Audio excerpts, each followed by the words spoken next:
Καλησπέρα στους φίλους της σελίδας και του καναλιού Tales on the Skull Mountain. 14ο επεισόδιο σήμερα και παρουσίαση του πρώτου τελευταίου μικρού σετ το οποίο κυκλοφόρησε στην πρώτη σεζόν, όπου ο Mighty Max προκαλεί το θηρίο της φωτιάς ή για την αγγλική αγορά Mighty Max Challenges the Lava Beast. Τι έχουμε εδώ λοιπόν? Έχουμε ένα σετάκι το οποίο, όπως όλοι γνωρίζουμε λοιπόν, ήταν από τα πρώτα 8 που ήρθαν στην χώρα μας το 1993 και αυτό.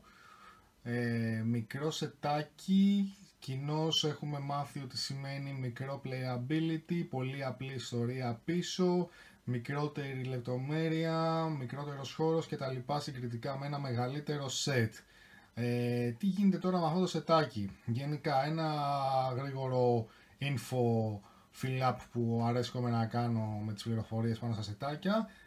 Τα Lava Beasts γενικά σαν τέρατα ήταν υποτακτική του Skull Master και του Lava Lord αργότερα. Ο Lava Lord είναι φυσικά ο κακός που ελέγχει το Magus που βλέπετε και μπροστά σας. Τα Lava Beasts είναι λοιπόν από κράμα γης, φωτιάς, μετάλλου και τα λοιπά και τα έχουμε δει και σε αρκετά επεισόδια στο cartoon, τα οποία και σε ένα από τα πρώτα επεισόδια ένα Lava Beast, να το πούμε, στολκάρει τον Mighty Max σε κάποιο επεισόδιο από τα πολύ πρώτα, και επίσης έχει γίνει και πολύ χαμός στο επεισόδιο του Pandora's Box, με το οποίο τα Lava Beasts είχαν το θέμα τους με το Skull Master, δηλαδή έπεφτε λίγο κυνηγητό απέναντι στον αφέντη. Γενικά τώρα το theme είναι, όπως περιμέναμε, θεματικό που έχει να κάνει με την φωτιά. Καταρχήν να συμπληρώσω ότι το είχα αναφέρει και παλαιότερα, απλά αυτό το επεισόδιο είναι το πρώτο με το οποίο αγοράστηκε πιο επαγγελματικός εξοπλισμός για να γίνει κάλυψη των βίντεο, οπότε θα μπορώ πλέον να κάνω zoom όσο τραβάει η ψυχή μου και φυσικά όλα σε καλύτερη εικόνα, 4K κτλ, για δική σας καλύτερη παρουσίαση. Τέλος παρένθεσης. Οπότε λοιπόν αυτό είναι το Lava Beast.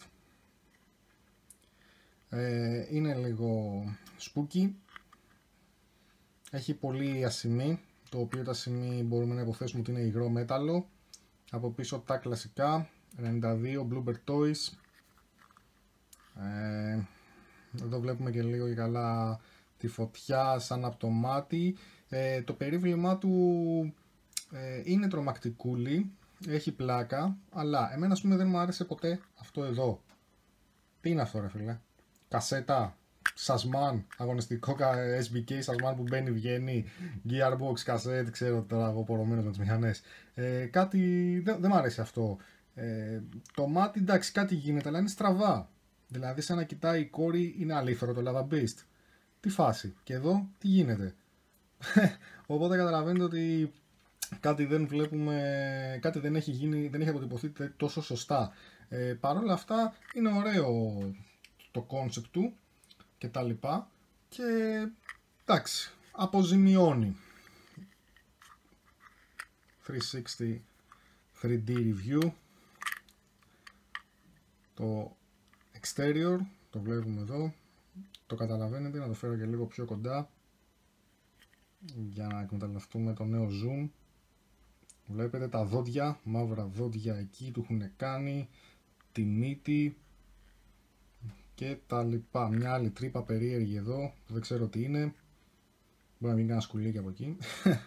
Και τέλος πάντων αυτό είναι το εξωτερικό. Επίσης να συμπληρώσω ότι πλέον στα βίντεο θα αποτελούνται από δύο σκέλη. Το πρώτο σκέλος είναι αυτό της παρουσίασης και το δεύτερο θα είναι το up close and personal, δηλαδή θα υπάρχει χειροκίνητο με την κάμερα πλάνο για να δείξω καλύτερα τις λεπτομέρειες εσωτερικά και να πάω την κάμερα όπου θέλω εγώ, προφανώς για να έχετε καλύτερη γνώση του παιχνιδιού εσωτερικά. Πάμε λοιπόν να μπούμε στο interior. Για να δούμε τώρα τι συμβαίνει στο εσωτερικό του, αφού το έχουμε ανοίξει. Βλέπουμε ένα κλασικά Max και εδώ βλέπουμε ένα τρίτο τέρας και τα λοιπά. Λοιπόν, βάση ιστορίας, την οποία θα τη δούμε και σε λίγο, ο πρώτος κακός που αντιμετωπίζει ο Max είναι αυτό εδώ, το Zap Beetle που το λέει. Μοιάζει με μύγα, αλλά μάλλον είναι κάποια πρόνυμφη σκαθαριού κτλ.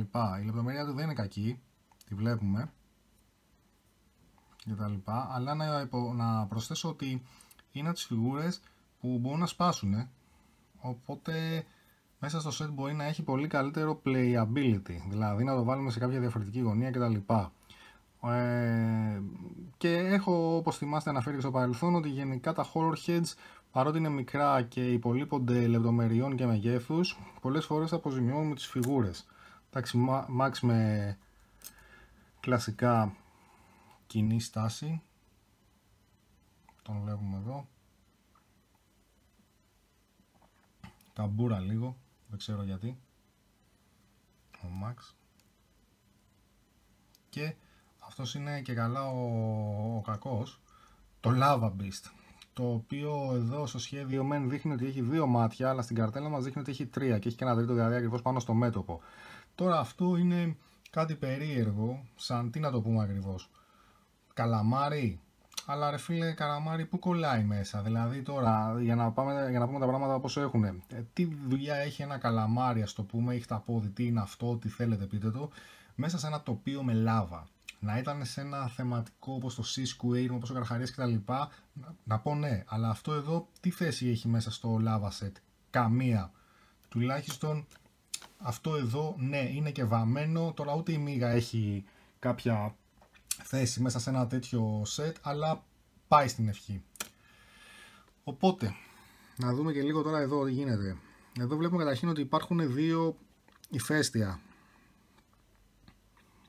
Ο χώρος είναι λίγο μεγάλος, δηλαδή δεν είναι έτσι στριμωγμένο αρκετά.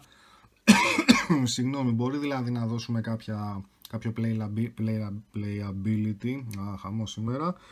Και εδώ βλέπουμε και το εσωτερικό γενικά, που βλέπουμε πάλι χυμένο μέταλλο και καλά, από να έχει γιώσει από τις θερμοκρασίες της λάβας και να αρχίζει να στάσει τα τυχώματα μέσα και τα λοιπά και τα λοιπά. Δηλαδή το σετάκι το βλέπουμε τη λεπτομεριούλα του, κλασικά το πάτημα εκεί του Max. Επίσης να συμπληρώσω ότι αυτό εδώ πάει και στέκεται στο set έτσι, κλειδώνοντας εκεί. Και αυτό όπως είδαμε βγαίνει από εδώ. Το storyline τώρα είναι πάρα πολύ γρήγορο, πάρα πολύ απλό. Το οποίο είναι ότι ο Max δηλαδή μεταφέρεται μέσα στο πυρήνα της γης, στα βάθη της γης, και ξαφνικά βλέπει μπροστά του αυτό το τερατάκι, το οποίο πάει να κάνει το πρώτο του στο Max, και ο Max κλασικά αποφεύγει και αυτό πέφτει και καίγεται μέσα στη λάβα. Knocked out πρώτος εχθρός, και μετά βγαίνει το δεύτερο, ο κακός δηλαδή, το Lava Beast, και ο Max πάλι τελευταία στιγμή τι κάνει? Αντί να το σκοτώσει με κάποιο άλλο τρόπο, με κάποιο όπλο όπως έχουμε συνηθίσει στα άλλα set, απλά από higher ground που είναι ψηλότερο έδαφος, πηδάει επάνω του σαν να είναι βραχάκι και το βυθίζει στη λάβα, και ο Max τελευταία στιγμή το πατάει, τελεμεταφέρεται. Πολύ απλό το story. Κλασικά τι άλλο μπορούμε να περιμένουμε από ένα horror head και τα λοιπά. Αυτά εν ολίγης. Πάμε λίγο στο επόμενο μέρος. Είδαμε λοιπόν και το σετάκι πως ήταν και εξωτερικά και εσωτερικά, και τελειώνοντας λοιπόν την παρουσίαση, το μικρό βιντεάκι για το μικρό σετάκι, θα δείξουμε και κλασικά τις καρτελίτσες μας. Η ελληνική προκαλεί το θηρίο της φωτιάς, άψογη καρτέλα. Όπως περισσότερες δηλαδή που έχω, προσπαθώ να τις βρίσκω όλες άψογες και στο παρελθόν και τώρα. Το storyline μπορούμε να το δούμε λίγο καλύτερα. Εκμεταλλεύομαι τη νέα κάμερα για να σας το παρουσιάσω και εσάς καλύτερα, για να το δείτε. Να είχα ένα παγωμένο αναψυκτικό, μπλα μπλα μπλα μπλα μπλα. Τέλος καρτέλας, η ελληνική. Και κλασικά, σαν φρικαρισμένος Mosk συλλέκτης που είμαι, και η αντίστοιχη ξένη της Ideal.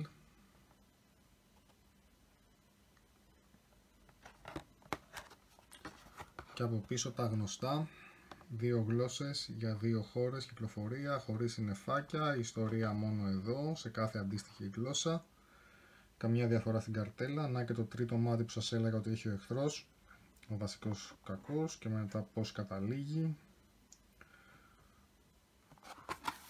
Τώρα, η βαθμολογία μου σε αυτό το σετάκι πιστεύω ότι είναι ένα Β. Ένα Β πλούσιο πάροχο. Δεν με τρελαίνει ιδιαίτερα. Μου αρέσει το theme της λάβας, της κατεστραμμένης γης κτλ. Αλλά δεν νομίζω ότι αυτό μπορεί να δώσει λίγο παραπάνω βαθμό, γιατί το σετάκι θα μπορούσε και καλύτερα. Αυτό ήταν το επεισοδιάκι μας. Mighty Max, το καλύτερο θηρίο της φωτιάς. 14ο επεισόδιο, έφτασε στο τέλος. Να ενημερώσω τους φίλους της σελίδας ότι υπάρχουν ακόμα άλλα 3 επεισόδια. Με το τελευταίο επεισόδιο που θα βγει τα Χριστούγεννα θα είναι και το τέλος της σεζόν και θα είναι πλούσιο, χορταστικό, γεμάτο λεπτομέρειες που δεν έχει ακούσει κανείς για το set που θα παρουσιάσω. Θα πέσει πολύ μεράκι, θα παρουσιαστεί και κάτι το οποίο έχω ανακαλύψει προσωπικά και πιστεύω ότι στην Ελλάδα δεν το έχει κανείς. Θα παρουσιαστεί ένα μέρος του στο τελευταίο βίντεο. Γενικά πιστεύω ότι το τελευταίο επεισόδιο θα το απολαύσετε και θα είναι και για χορταστικό για την περίοδο. Με λίγα λόγια, μείνετε συντονισμένοι μέχρι τότε. Κάντε share τα βιντεάκια μου, κοινοποιήστε τα, μπορεί να τα δίνουν φίλοι σας στο Facebook οι οποίοι δεν θυμόντουσαν το Mighty Max για να τον θυμηθούν τώρα βλέποντας τα βιντεάκια και τα λοιπά, ώστε να μεγαλώσει αυτή η προσπάθεια. Και να συμπληρώσω ότι ήδη ξεκίνησε η μετάφραση του πρώτου μου επεισοδίου, γιατί το ζήταγε το ξενόγλωσσο κοινό που υπάρχει στην ομάδα, και φυσικά θα γίνει και πόλος έλξης για χιλιάδες άτομα στο εξωτερικό σε βάθος χρόνου. Τα βιντεάκια αυτά που πιστεύω ότι έχουν καλό review να μεταφραστούν λοιπόν και στα αγγλικά και να μεγαλώσει αυτή η παρέα σε αυτό το κανάλι και σε αυτή την ομάδα. Μέχρι τότε τα λέμε!